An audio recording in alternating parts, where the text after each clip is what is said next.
I'm 92. I need to tell you something before I go. I find myself at the remarkable age of 92, a long journey indeed. I have seen the world change in ways many of you could scarcely imagine. In my long life, I have borne the heavy burden of outliving my beloved wife, the woman who shared so many precious years with me. I have also outlived nearly all of my dearest friends, the companions of my youth and middle age, with whom I shared laughter, triumphs, and sorrows. Even my enemies, those who once caused me grief or challenged me, are long gone from this world. And in this incredibly prolonged existence, I have also outlived a crucial part of myself, the younger version who wasted far too much energy caring about the fleeting opinions of others, constantly striving for approval or fearing judgment. That version of me is a distant memory now. Today, I stand at the very edge of a metaphorical cliff, a precipice looking down into the deep unknown. From this unique vantage point, I can clearly discern the bottom, the ultimate destination that awaits us all. But before I take that final step, before I finally cross over, I feel an undeniable urgency. I must turn back one last time to speak to all of you who are still reveling, still dancing, still caught up in the vibrant, sometimes chaotic, party of life behind me. I need to share what I see from this distant, clear perspective. I need to tell you this because, with the wisdom of my years, I can see that many of you are, perhaps unknowingly, living a fundamental lie, the dangerous delusion of infinite time. You, my dear friends, are walking through your lives, day in and day out, carrying a particularly dangerous, yet strangely comfortable, delusion. It's an arrogant belief that you possess an endless supply of time. You treat your precious days, the very currency of your existence, as if they were cheap, worthless tokens. You act as though you have an infinite reservoir of them, stored safely in some imaginary bank account, ready for withdrawal whenever you please. Well, let me be blunt with you. From the depths of my long experience, you are financially broke, not in money, but in the one resource that truly matters, time. The undeniable, universal truth is that we are all going to die, every single one of us. You understand this fact intellectually, of course. You've heard it, you've read it, it's a known concept. But knowing it in your head is a world away from truly knowing it in your gut, in your bones. You don't feel the cold, sharp edge of mortality pressed firmly against your neck, do you? You don't experience that visceral, undeniable certainty. If you truly grasped this truth, if you felt its chilling reality, I assure you, you would not be living your lives in the haphazard, often complacent way that so many of you are now. The tragic fable of Jack. Allow me to share with you a story, a poignant memory of a man named Jack. It was the year 1968, a time when the world seemed to buzz with a different kind of energy. Jack was more than just a friend. He was my best friend, a truly formidable individual. He possessed an intellect sharper than my own, a striking appearance that turned heads, and a financial prowess that dwarfed mine. Jack was, in every sense of the word, a shark in the business world, relentless, brilliant, and incredibly successful. One memorable night, we were sharing drinks, celebrating yet another massive deal he had just masterfully closed. The air was thick with the rich aroma of his Cuban cigar as he leaned back, completely at ease in his opulent leather chair. He looked at me, a glint of ambition and certainty in his eyes, and declared, "Frank, it's just 5 more years. That's the strategy. I'll grind hard, pushing myself to the absolute limit for precisely 5 more years. I'll hit that magic number, reach my financial goal, and then I'm done. Absolutely done. Then, and only then, I'll take Mary, my wonderful wife, on that long-promised trip to Italy. I'll finally have the time to learn how to paint, a passion I've always suppressed. That's when I truly start living." Jack had it all mapped out. He had a meticulously crafted plan, a clear roadmap for his future, believing he controlled every turn. But life, as it so often does, had a brutally different plan for Jack. Just 3 days later, as he was leaving his towering office building, he suddenly clutched his chest. Before he could even register the shock, before his mind could comprehend what was happening, he collapsed onto the cold sidewalk. A massive heart attack. He was only 42 years old, in the prime of his life, with so much left unlived. Jack never saw Italy. He never dipped a brush into paint. He never started living by his definition. The true tragedy, waiting to live. I remember standing there, over Jack's closed casket, a profound silence filling the room, broken only by quiet sobs. And as I reflected on his life, I realized something incredibly profound and terribly sad. The real tragedy wasn't simply that Jack died. We all face that ultimate destiny. Death is the one universal guarantee. No, the true tragedy, the heart-wrenching reality, was that Jack had spent his entire vibrant existence waiting to live.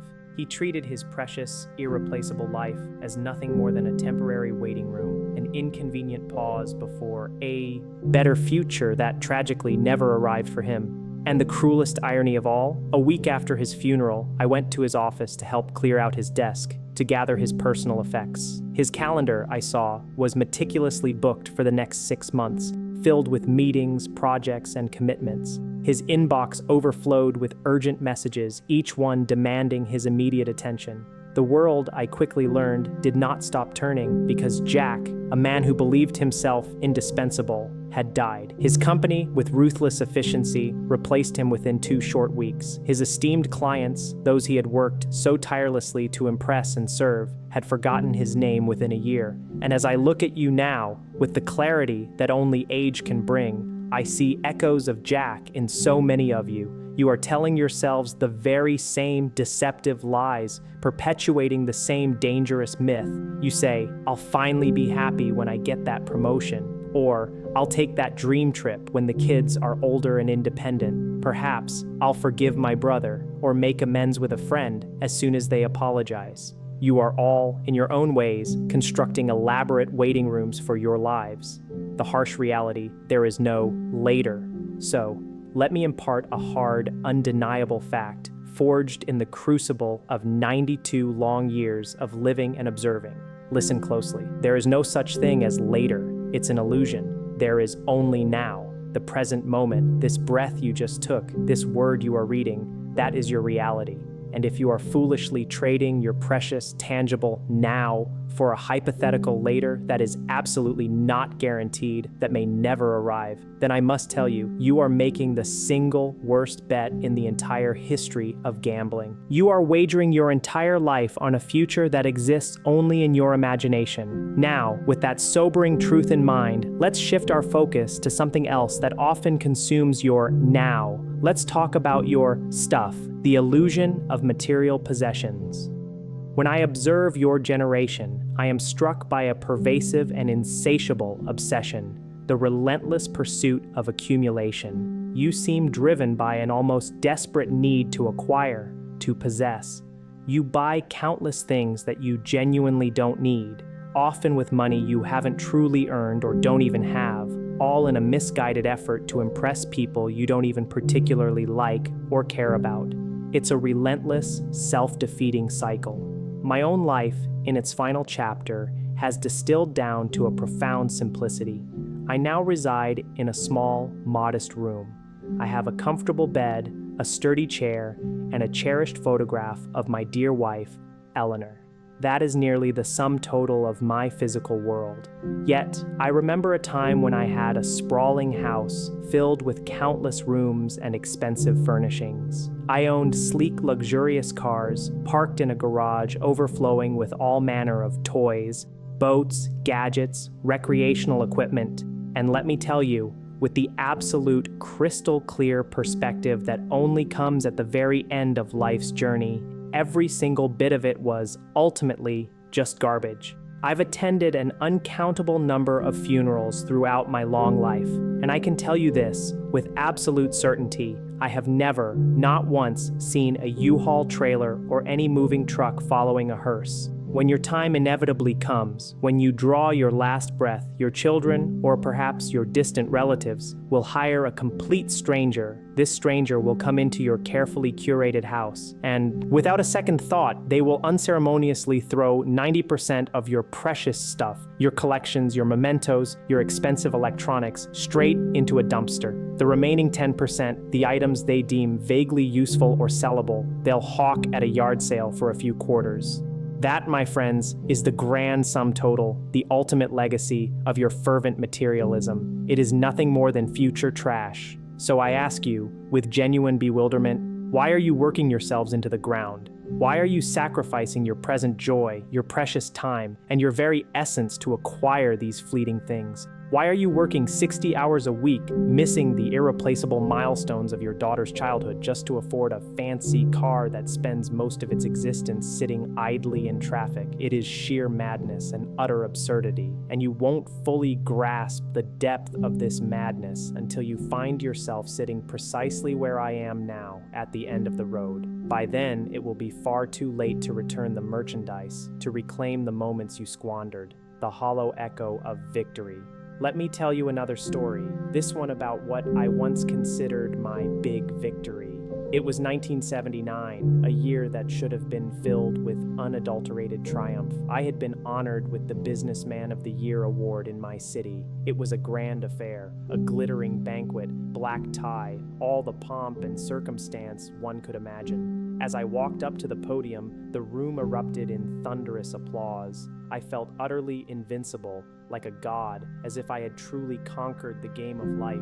I held that gleaming trophy, a symbol of my ultimate success, convinced I had reached the pinnacle. I went home that night, still cradling the heavy award, the echo of the applause, still ringing in my ears. But as I stepped into my large, silent house, it was completely dark. My beloved wife, Eleanor, was already asleep upstairs, as were my children. There was no one to share my triumph with. I sat alone at my kitchen table, a glass of scotch in hand, staring intently at that cold piece of glass, that trophy, and in that profound silence, a harsh realization dawned on me. The applause had stopped. The people who had cheered so loudly at that dinner didn't genuinely care about me as a person. They cared about what I could do for them, what business opportunities I represented. And the people who truly loved me, the only ones who truly mattered, my family sleeping upstairs, I had systematically neglected them for months, even years, all in the obsessive pursuit of that single, inanimate piece of glass. I had missed countless of my son's varsity games, staying late at the office instead. I had skipped cherished anniversary dinners with Eleanor, all to close yet another merger, another deal.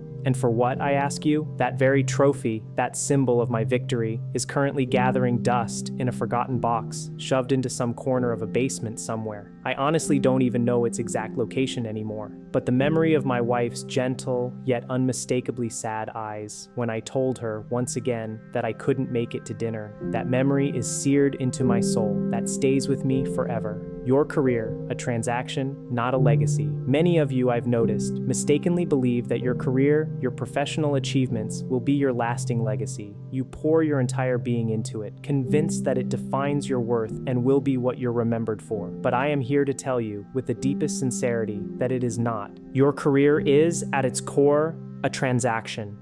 It is a carefully negotiated exchange where you are selling the finite, irreplaceable hours of your precious life, hours that you will never, ever get back, all to help build someone else's empire, someone else's castle. Think about this chilling truth. If you were to suddenly drop dead today, your job opening would be posted online, perhaps even before your obituary has been finalized and printed. The world of work is a machine, and you are, to it, a replaceable cog. So I implore you, do not worship at the altar of your career. Do not sacrifice your genuine self, your relationships, or your well-being for it, because your career will not love you back. It will not offer you comfort. It will not hold your hand when the final lights go out and you face the unknown. Given all this, if the relentless pursuit of money proves to be a superficial illusion, if your career is ultimately a cunning trap, and if all the stuff you accumulate is simply future garbage, then what truly is left? what actually matters at the end of this long, winding road. The only true wealth, what you give away, I will tell you with absolute conviction what remains. The only things you truly get to keep, the only treasures that accompany you to the very end and beyond, are the things you freely gave away. It is the love you offered unconditionally and generously. It is the precious time you invested in others, in meaningful experiences, in moments of genuine connection. It is the bonds you forged, the kindness you extended, the empathy you shared. These are the indelible marks you leave on the world and in the hearts of others.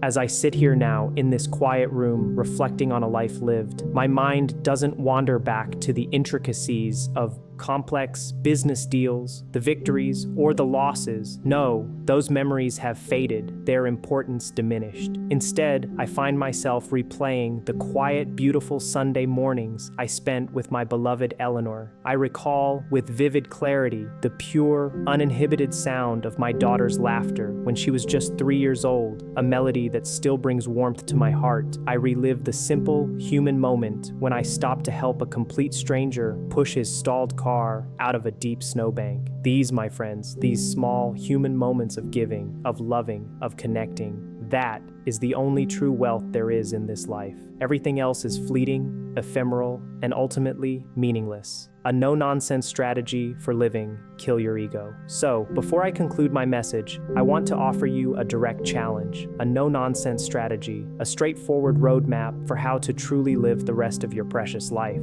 The first, and perhaps most crucial step, kill your ego. I see it constantly. You are so utterly terrified of looking foolish, of making a mistake, of being judged. This crippling fear prevents you from taking necessary risks, from stepping out of your comfort zone.